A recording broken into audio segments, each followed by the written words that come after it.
we will be performing half kneeling, knee flexion, tibial, internal, external rotation hovers. This one's gonna be a little bit different, as now we are incorporating not only knee flexion, but also internal, external rotation.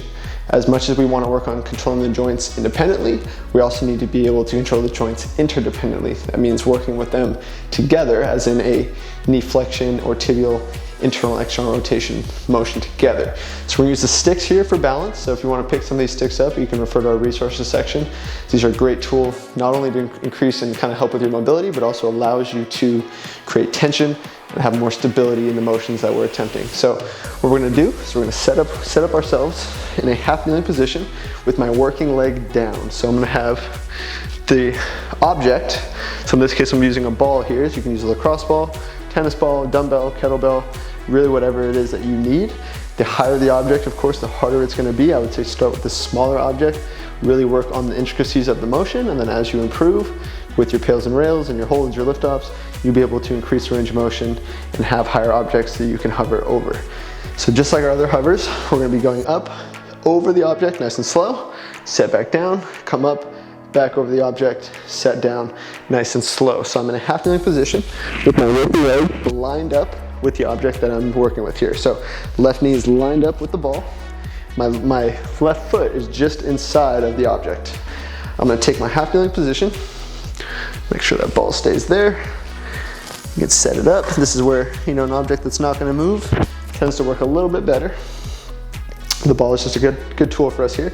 So in my half kneeling position, I want to make sure I get that hip extension as well. This is going to be another kind of component to it, is the hip extension, right? If I hip flex, it's going to be a different motion than if I hip extend. So make sure the ball stays right there.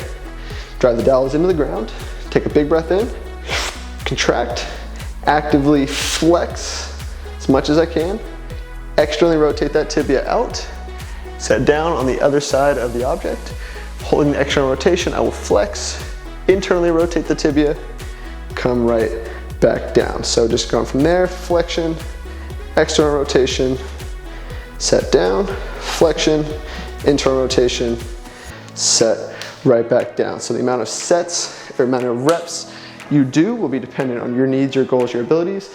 The amount of time it takes to complete each rep will be dependent on what you're able to do as much as you're able to control. The more you can control, the slower the motion you can create, keeping the hip extended, really trying to pull that heel up into flex as much as you can, and then slowly internally, externally rotating the tibia, the better the set is gonna be. So again, you wanna really work on each individual component on its own, right? So knee flexion, tibial, internal, external rotation, and then when you're ready, you can combine it into the hover challenge, which is really gonna allow us to add more complexity, more control through multiple joints. So that is a half kneeling, knee flexion, tibial, internal, external rotation hover.